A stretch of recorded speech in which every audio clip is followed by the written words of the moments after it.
کیا حال ہے؟ ٹھیک ہے؟ فرمائیے، کیسی طبیعت ہے آپ کی؟ الحمدللہ۔ پھر شروع کریں؟ جی حضور، یہ انگلستان سے ایک دوست کا سوال ہے، وہ لکھتے ہیں کہ حدیث نبوی میں آتا ہے کہ اللہم بارک لامتی فی بکورہا یوم الخمیس۔ ان کا سوال یہ ہے کہ جمعرات کے دن کی فضیلت کس وجہ سے ہے اور باقی دنوں میں سفر کرنا کیسا ہے؟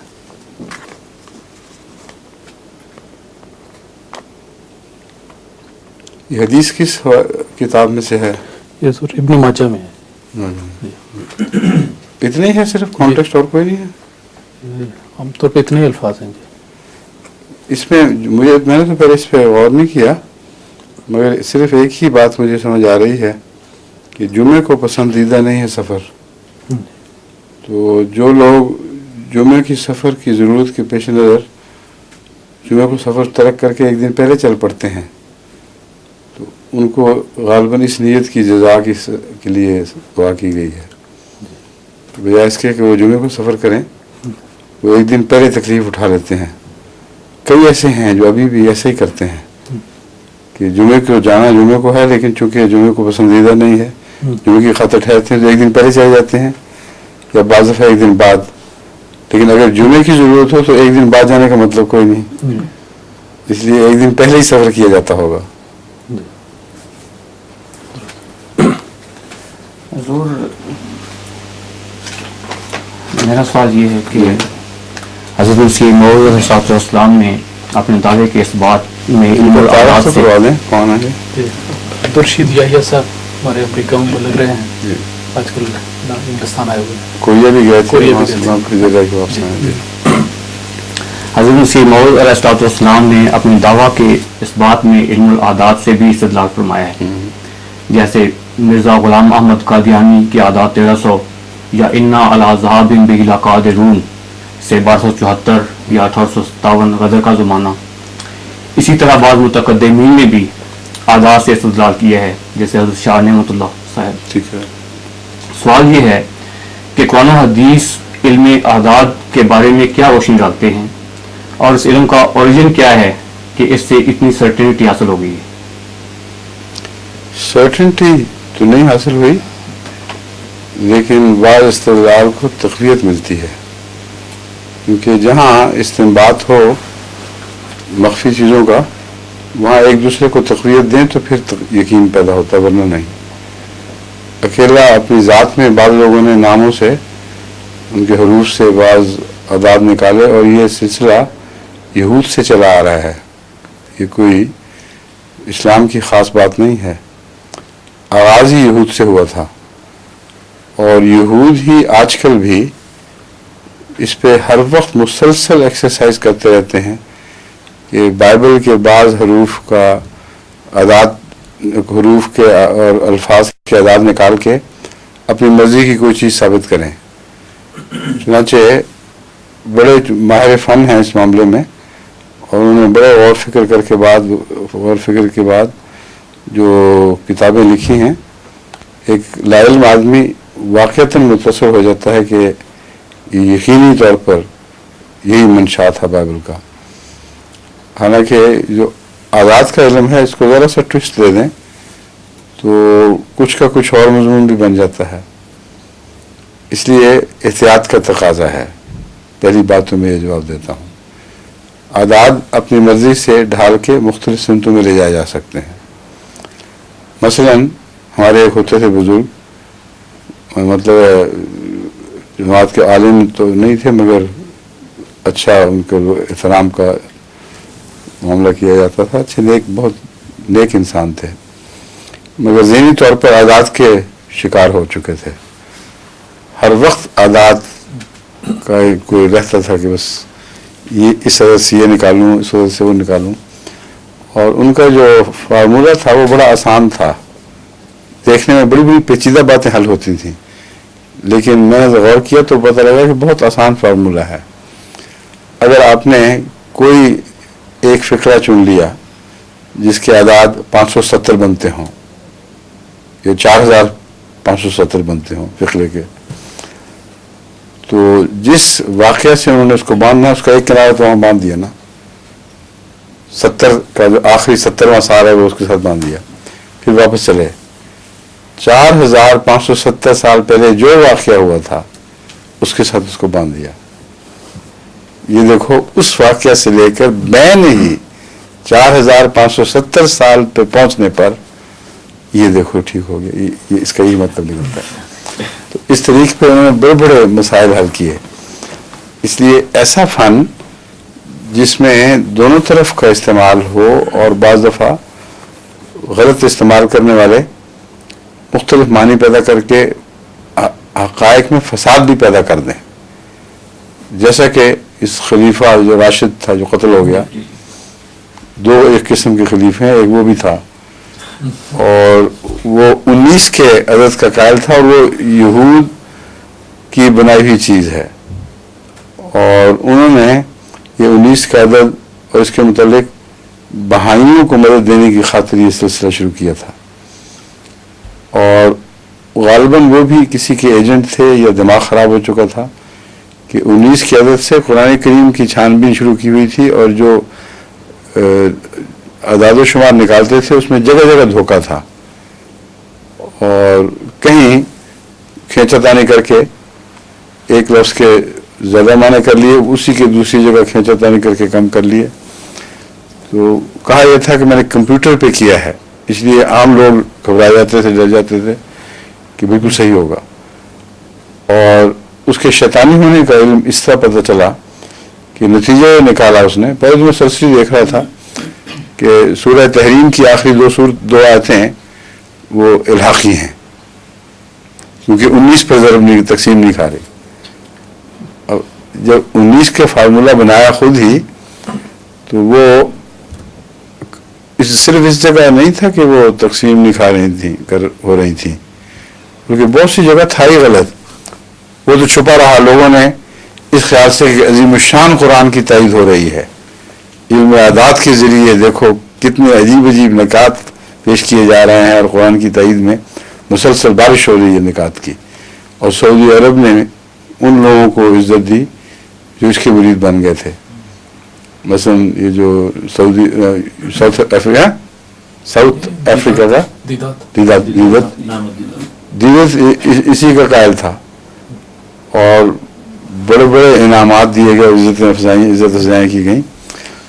تو بعد میں یہ جب بات نکلی تو صاف پتہ چلا کہ کوئی فتنہ پرداز انسان ہے. لیکن یہ ثبوت تو بعد میں ملا ہے، لیکن میں اس سے پہلے اپنے درس میں ایک دفعہ یہ آپ کو یاد ہوگا یہ بتا چکا تھا کہ یہ فتنہ ہے اور اس پہ بالکل اعتبار نہیں کرنا چاہیے، کیونکہ میں نے چھان بین جو کی ہے مجھے اس میں جھوٹ نظر آ رہا ہے، اور قرآن کریم کو کسی جھوٹے استنباط کی ضرورت نہیں ہے. جو پاگل پن کا شبہ ہے اس کے برعکس شرارت کا شبہ زیادہ ہے، کیونکہ پاگل پن سے انسان کھلی بدیانتی نہیں کرتا. بیوقوفیاں تو سرد ہوتی ہیں مگر بدیانتی نہیں کرتا. اس میں قطعی طور پر بدیانتی شامل تھی.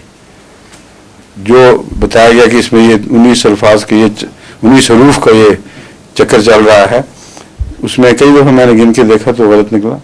تو میں نے کچھ مثالیں پیش بھی کی تھیں درس کے دوران. یہ احتیاط لازم ہے، مگر اس بات کا انکار نہیں کہ اللہ تعالیٰ نے اعداد کے علم کو بعض نکات پر واضح کرنے کی خاطر بعض تاریخی حقائق کو ایک قسم کا مخنون طریق پر چھپا کر لپٹے ہوئے طریق پر پیش کیا ہے. اور اس کا ثبوت قطعی طور پر حضرت صلی اللہ علیہ وسلم کے اپنے اقرار سے ملتا ہے. ایک یہودی عالم حضور کی خدمت میں حاضر ہوا اور اس نے کہا کہ الف لام میم جو نازل ہوئی ہے، مقطعات نازل ہوئے ہیں، الف کا 1، لام کے 40، لام کے 30 اور میم کے 40، تو 71 بنے. تو اس کا مطلب یہ ہے کہ آپ کی امت 71 سال تک رہے گی، بس اس سے زیادہ کچھ نہیں ہوگا. تو کوئی حرج نہیں 71 سال میں اگر یہ ختم ہو جائے. تو آپ نے فرمایا مجھے اور بھی الہام ہوئے ہیں مقطعات، ایک ان میں سے الف لام میم را بھی ہے، وہ 271 بن جاتا ہے۔ پھر اس نے کہا اچھا 271 تردد کے ساتھ، اچھا ٹھیک ہے چلو 271 صحیح، اب نہیں اور بھی ہوا ہے۔ اور دوسرے جو مقطعات بیان ہوئے تو اس نے کہا اب یہ معاملہ لمبا ہو گیا ہے، تو اس کا انکار نہیں فرمایا، کیا جہلانہ بات کر رہے ہو۔ حضرت مسلم موعود نے ان احادیث پر، اس حدیث پر مبنی تاریخ اسلام کے وہ اہم واقعات بیان کیے ہیں جو رسول اللہ علیہ وسلم کے زمانے سے شروع ہو کر اس مخصوص سال تک جا کے پورے ہوتے ہیں، مخصوص سال پر پورے ہوتے ہیں، جو 270 ہے یا 71 ہے اس قسم کے۔ اور وہ اتنے اہم واقعات ہیں کہ انسان یہ تسلیم کرنے پر مجبور ہو جاتا ہے کہ یہ کوئی شوقیہ ایکسرسائز نہیں ہے، بلکہ واقعتاً اس کا تعلق تھا۔ اس پہلو سے اس کا انکار تو نہیں کیا جا سکتا، مگر دونوں کنارے مضبوط ہونے چاہیے، ان میں قطعیت ہونی چاہیے۔ حضرت مسیح موعود علیہ السلام جو استنباط فرمایا ہے وہ یہ نہیں کہ کسی تاریخی واقعہ سے ایک کنارہ باندھ دیا ہو، حضرت محمد صلی اللہ علیہ وسلم سے شروع کیا ہے، اور اس کو کوئی آدمی یہ نہیں کہہ سکتا یہ فرضی خواہش کے مطابق بنائی ہوئی ایک چیز ہے۔ وہاں سے شروع کر کے عین مسیح علیہ السلام کے زمانے تک 14ویں صدی شروع ہونے سے پہلے 1300 سال بنتے ہیں۔ تو آپ نے فرمایا کہ دیکھو میرے نام میں بھی اللہ تعالیٰ نے یہ اشارہ فرما دیا تھا، لیکن یہ اس کے باوجود اسے ذوقی نقطے کے طور پر ہی پیش کیا ہے۔ ایسی دلیل دشمنوں کے سامنے نہیں رکھی کہ انکار کرو گے تو جہنم میں جاؤ گے، بالکل قطعی دلیل ہے۔ ان سب باتوں کے باوجود اس میں ایک ذوقی پہلو پایا جاتا ہے۔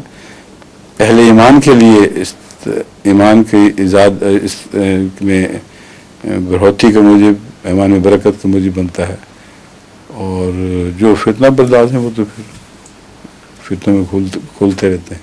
حضور ایک جگہ حضور نے یہ بھی فرمایا ہے کہ کشفی طور پر میرے اوپر یہ کھولا گیا ہے، وہ ٹھیک ہے، 1857 کے بارے میں حضور نے فرمایا نہیں، کہ کشفی طور پہ اس کے باوجود جہاں بھی مسیح علیہ السلام یہ فرماتے ہیں کشفی طور پر، کیا آپ کا خیال ہے یہ غیر پر حجت ہوگا؟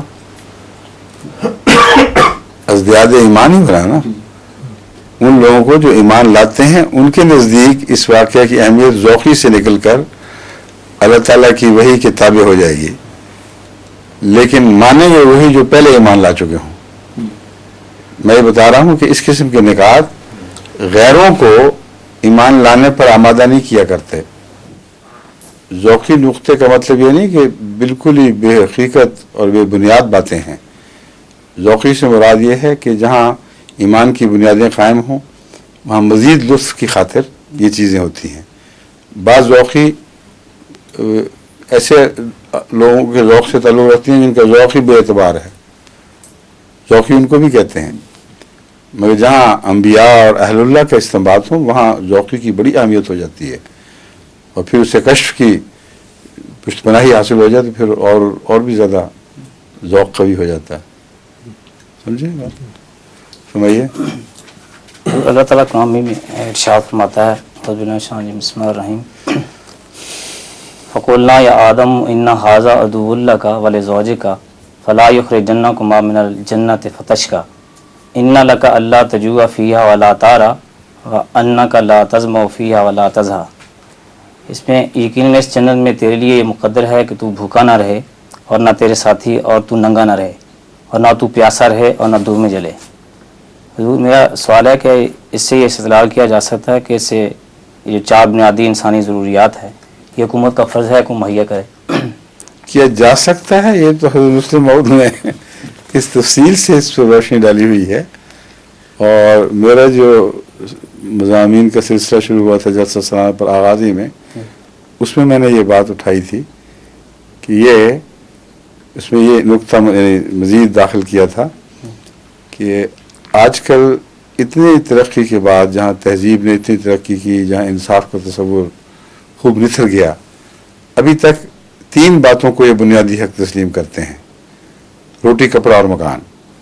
یہ نعرہ ہے اشتراکیت کا، اور قرآن کریم نے فرمایا کہ ہماری تعلیم کا آغاز 4 باتوں سے ہوا تھا، 4 بنیادی حقوق بیان کیے ہیں، پانی بھی۔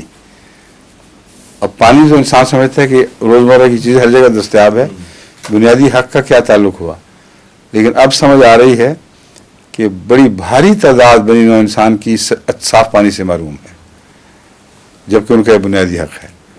تو وہ قومیں، وہ ریاستیں جو اپنے غلوبا کے لیے صاف ستھرے پانی کا استعمال بھی پانی کا انتظام بھی نہیں کر سکتے، وہ اس بنیادی فریضے سے غافل ہیں۔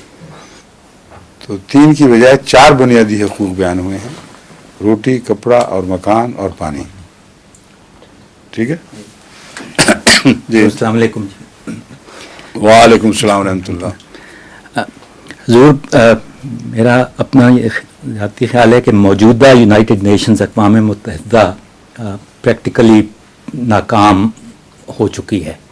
نہیں، ناکام کہاں سے ہو گئی؟ جس مقصد سے وہ جاری ہے اس میں بہت کامیاب ہے۔ جس مقصد، ہاں جی، لیکن اگر دھوکے دینے، لیکن ہاں وہی دغا بازی سے کام لینا، اس کی کئی مثالیں اتحاد کے نام پر افتراق پیدا کرنا، تمام بد ارادے جی جو یونائٹڈ نیشنز کے چارٹر کا موضوع بن چکے ہیں، ان سب میں بڑی کامیاب چل رہی ہے۔ اب جو بوسنیز کے ساتھ انہوں نے حال ہی میں کیا ہے، اتنا کھلا کھلا ظلم اور فساد ہے کہ تاریخ کبھی معاف نہیں کر سکتی اس دور میں ان لوگوں کو، اس دور کے ان حکومتوں کے سربراہوں کو جو اس فتنے اور فساد میں شامل ہیں۔ ایک طرف پہلے ان کے ہتھیار روکے گئے، پھر یہ دھوکہ بازی کی، بڑے بڑے جٹ جا رہے ہیں اور بہت بڑے بڑے فوجی سامان سے لیس ہو کر ہمارے دستے وہاں پہنچ رہے ہیں۔ اب ہم دیکھیں گے کہ بوسنیا کیا، سربز کیا کرتے ہیں، اور وہ جھوٹا تحفظ دے کر جس میں کوئی حقیقت نہیں تھی، ان کو اپنے دفاع سے غافل کر دیا، پھر ان کو کھلی چھٹی ملی ہے حملے کی، اور اب کہہ رہے ہیں او ہو کیوں نہ بہتر ہو کہ ہم شکستی تسلیم کر لیں، یہاں سے نکل ہی جائیں۔ اتنے خبیث اور بد عزائم ہیں اس یونائٹڈ نیشنز کے کہ میں نے اپنے جو خطبات کا سلسلہ تھا عراق کے اوپر، اسے میں نے پہلے ہی متنبع کر دیا تھا، بے شک دوبارہ پڑھ کے دیکھ لیں۔ میں نے کہا تھا یہ یونائٹڈ نیشن اس قابل نہیں رہی ہے کہ شریف ملک اس کے ممبر رہیں، اس لیے اگر بعض لوگوں نے دنیا کو جبر کے سے دبانے کا اس ذریعہ بنانا ہے تو بنانے دو ان کو، لیکن تمام غریب اور شریف النفس ممالک جو عزت کے ساتھ رہنا چاہتے ہیں ان کو یونائٹڈ نیشن سے نکل جانا چاہیے۔ اگر یہ ہوتا تو کھل کر 2 گروہ سامنے آ جاتے، ایک وہ جو ظلم کا بہانہ ڈھونڈتے یا نہ ڈھونڈتے دوسروں پر کھلا کھلا ظلم کرتے، یونائٹڈ نیشنز کا چارٹر تو ان کا سہارا نہ ہوتا، یونائٹڈ نیشنز کا کور ان کے جرم پہ پردہ تو نہیں ڈالتا، لیکن اب یہ ہو رہا ہے۔ اقوام متحدہ کے نام پر نہایت ہی خطرناک شرارتیں جاری ہیں، جس کو چاہیں مرواتے ہیں، جس کو چاہیں اس کے حق میں کھڑے ہو جاتے ہیں، جس کے خلاف ریزولوشن ایک دفعہ پاس کریں وہ بات ختم بھی ہو جائے تو ریزولوشن کھڑا رہتا ہے، جس کے متعلق ریزولوشن بے معنی ہے، اگر 100 بھی ریزولوشنز پاس ہو جائیں ہر دفعہ کوئی اس کو پارا پارا کر کے پھینک دے، اس کو کوئی حقیقت نہ سمجھے، پاؤں تلے رون دے، بڑے خوشی سے اس کو قبول کرتے ہیں، کہتے ہیں ٹھیک ہے، پر چلا نہیں، نیت تو ہماری تھی پر مانتا نہیں کوئی۔ تو حضور میرا سوال یہ تھا کہ اسلام، قرآن مجید اور اسلامی تعلیمات ارشادات کے مطابق کوئی یونائٹڈ نیشنز کا تصور اسلامی دنیا میں؟ یونائٹڈ نیشنز تو جب اللہ تعالیٰ یا ایھا الرسول یا قل یا ایھا الناس انی رسول اللہ الیکم جمیعا، یہ تصور تو ہے کہ بنی نوع انسان کو ایک ہاتھ پر اکٹھا کرنے کا ایک نظام قائم کیا گیا ہے، ایک پروگرام بنایا گیا ہے، اور حضرت محمد صلی اللہ علیہ وسلم اس میں مرکزی کردار ادا کریں گے۔ لیکن یہ کہ یونائٹڈ نیشنز کا نقشہ الگ کھینچا گیا ہو، اگرچہ حضرت مسلم موعود نے بعض استنباط کیے ہیں جن سے پتہ چلتا ہے کہ یونائٹڈ نیشنز کا نقشہ ہے، لیکن میرے نزدیک تو صرف مسلمانوں کو ایک یونائٹڈ نیشنز کا نمونہ دینے کے لیے تعلیم دی گئی ہے۔ باقی قوموں نے کہاں سننی تھی قرآن کی، نہ وہ اس لائق تھے کہ اس تعلیم سے استفادہ کریں، اس لیے مسلمانوں کو فرمایا گیا صرف، جس کا مطلب یہ ہے کہ یہ آئیڈیل ہے ہمارے نزدیک اگر تم بھی فائدہ اٹھانا چاہتے ہو تو اس قسم کی کوئی قائم کرو ایسوسیشن جس میں یہ بنیادی اصول داخل ہوں، یہی ان کے رہنما ہوں۔ وہ یہ ہے کہ اگر مومنوں میں سے دو گروہ آپس میں لڑ پڑیں، صاف پتہ چلتا ہے کہ دو ریاستیں ہیں، کیونکہ ملک کے اندر تو دو گروہ اس طرح کھلم کھلا نہیں لڑا کرتے اور پھر سب اکٹھے ہو جائیں اس کے متعلق۔ وہ تو ریاست کے خلاف جب حرکت کوئی کرتا ہے تو ریاست اس کو سزا دیتی ہے۔ یہاں دو ممالک مراد ہیں، مسلمان ممالک، وہ جو آپس میں لڑ پڑیں تو کیا کرو، تم اکٹھے ہو جاؤ اور ان میں صلح کروانے کی کوشش کرو، اور انصاف سے صلح کروانی ہے، کسی کی تائید نہیں کرنی خاص۔ اگر اس میں ناکام رہو تو پھر تم سب اس فریق کو جس کو تم سمجھتے ہو کہ دراصل مجرم ہے اور ضد کر رہا ہے، امن کے لیے آمادہ نہیں ہے، اس کو مجبور کر دو، اس کے خلاف لڑو۔ یہ اقوام متحدہ کا تصور اسلام کے اندر پیدا فرمایا گیا، اور جب تم اسے قابو کر لو، مجبور ہو جائے، تو پھر بھی اس کے ساتھ بعد میں انصاف کا معاملہ کرنا ہے، مجرم قرار دے کر اس کو کچلنے کی کوشش نہیں کرنی۔ اب یہ جو عراق کے تعلقی میں دیکھ لیں، بالکل اس کے برعکس ہو رہی ہیں باتیں۔ یونائٹڈ نیشنز کا تصور تو موجود ہے، لیکن اس کو قبول کرنے کے لیے اس وقت دنیا میں کسی قوم کا مزاج تیار نہیں ہے۔ اب تو دن بدن یہ مائٹ از رائٹ کے اصول پر آگے بڑھیں گے، صاف دکھائی دے رہا ہے، طاقت ہی میں سب کچھ ہے، وہی سچائی ہے۔ اور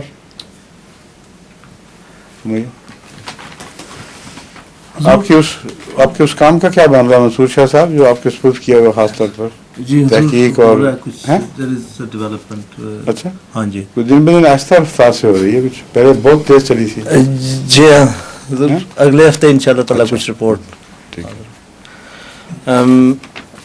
حضور، آج کی دنیا میں انسانی ترقی کا انحصار قومی یا اجتماعی خوشحالی پر ہے، معاشی خوشحالی پر، اور اس میں یہ تبھی ممکن ہے اگر وسائل اور کاروبار کو وسیع سے وسیع تر کرتے چلے جائیں معاشی خوشحالی حاصل کرنے کے لیے۔ لیکن قرآن اور اسلام کی روح سے ہم کس حد تک کہہ سکتے ہیں کہ معاشی خوشحالی